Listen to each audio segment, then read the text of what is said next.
अस्सलाम वालेकुम and welcome to my channel. आज हम बना रहे हैं बहुत ही मज़ेदार दही बड़े या दही बल्ले, जो भी आप इसको कहते हैं। बाजार से भी मज़ेदार बन के तैयार होंगे, तो चलें जल्दी से इसको बनाना स्टार्ट करते हैं। यहाँ पे मैंने लिया है 1 कप माश की दाल, जिसको मैंने गर्म पानी के साथ बहुत अच्छे से वॉश कर लिया था। फिर 2 घंटे के लिए इसको गर्म पानी में भिगो के रख दिया। ये बहुत अच्छे से फूल गया। आप चाहें तो इसको ओवरनाइट भी भिगो के रख सकते हैं। तो यहाँ पे मेरे पास एरिएट कंपनी का चॉपर है, जिसके अंदर मैं दाल को बहुत अच्छे से ब्लेंड कर लूँगी। आप किसी भी ब्लेंडर का इस्तेमाल कर सकते हैं।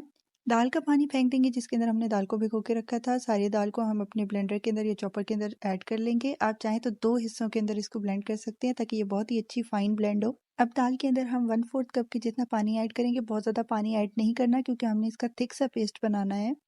अगर आप चाहते हैं कि आपके भी दही बड़े बहुत अच्छे बने, तो आपने इस रेसिपी को पूरा देखना है और एज़ इट इज़ फॉलो करना है। लास्ट में मैं आपके साथ एक टिप भी शेयर करूँगी, जिससे आप अपनी रेसिपी को दोबारा से सेट कर सकते हैं। तो यहाँ पे हमारी दाल बहुत अच्छे से ब्लेंड हो चुकी है। मेरा बैटर थोड़ा दानेदार है। इस रेसिपी के लिए फाइन बैटर और दानेदार बैटर दोनों ही परफेक्ट हैं। और आप थिकनेस भी देख सकते हैं कि बैटर कितना थिक है, तो हमने इसको बहुत ज़्यादा पतला नहीं करना। अब इस दाल के मिक्सचर को हमने एक बाउल के अंदर शामिल करना है। उसके अंदर 1 टीस्पून की जितना हम नमक शामिल करेंगे। अब इसको किसी विस्क की मदद से बहुत अच्छे से फेंट लेंगे। इतना फेंटना है कि बैटर हमारा फ्लफ़ी हो जाए, यानी फूल जाए। और बैटर को आपने एक ही डायरेक्शन के अंदर फेंटना है।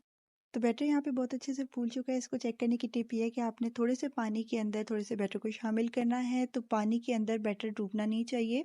अगर तो आपका बैटर पानी के ऊपर तैरता है, तो इसका मतलब है कि आपका बैटर परफेक्टली रेडी है। अगर वो पानी के अंदर डूब जाता है, तो आप इसको थोड़ी देर के लिए और फेंट सकते हैं।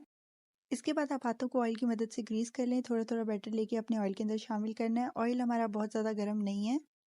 पहले फ्राई करने के लिए आँच को हम लो ही रखेंगे। हमने अपनी रेसिपी के अंदर किसी भी बेकिंग पाउडर या किसी भी बेकिंग सोडा का इस्तेमाल नहीं किया, फिर भी आप देख सकते हैं कि पकते हुए भल्ले कितने अच्छे से फूल रहे हैं। भल्ले जैसे-जैसे पकते जाएंगे, अपनी साइड भी चेंज करते जाएंगे। कुछ पलों की साइड हम चेंज कर रहे हैं, ताकि सबका एक बराबर कलर आए। भल्ले फ्राई करने के बाद आप इन्हें जिपलॉक पैक के अंदर रख के 1 महीने के लिए फ्रीजर के अंदर स्टोर कर सकते हैं। और जब भी आपको ज़रूरत हो, आपने फ्रीजर से निकाल के इनको गर्म पानी के अंदर थोड़ी देर के लिए भिगोना है। जैसे ये नरम हो जाए, आप इन्हें इस्तेमाल कर सकते हैं। माशाल्लाह हमारे बल्ले बहुत अच्छे से फ्राई हो चुके हैं, बहुत अच्छे से फूल भी चुके हैं। अब हम इन्हें बाहर निकाल लेंगे। यहाँ पे एक बाउल के अंदर मैंने नीम गर्म पानी लिया है। इसके अंदर मैं अपने बल्ले शामिल कर रही हूँ। इसके ऊपर अब छोटे साइज़ की एक लिड रख दूंगी, ताकि वो बल्लों को पानी के अंदर प्रेस करके रखे। बस 2 मिनट के लिए हम इसे सोक करेंगे।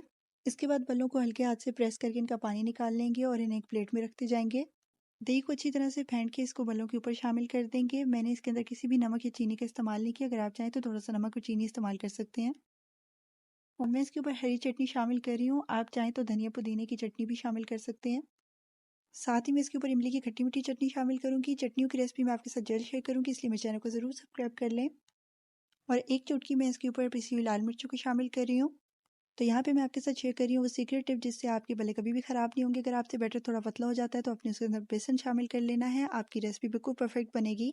बाजार से भी मज़ेदार दही बल्लों की इस रेसिपी को रमज़ान में बना के ज़रूर ट्राई करें। मुझे अपनी दुआ में याद रखें। वीडियो पसंद आई तो लाइक शेयर ज़रूर करें। Thank you so much for watching. अल्लाह हाफ़िज़।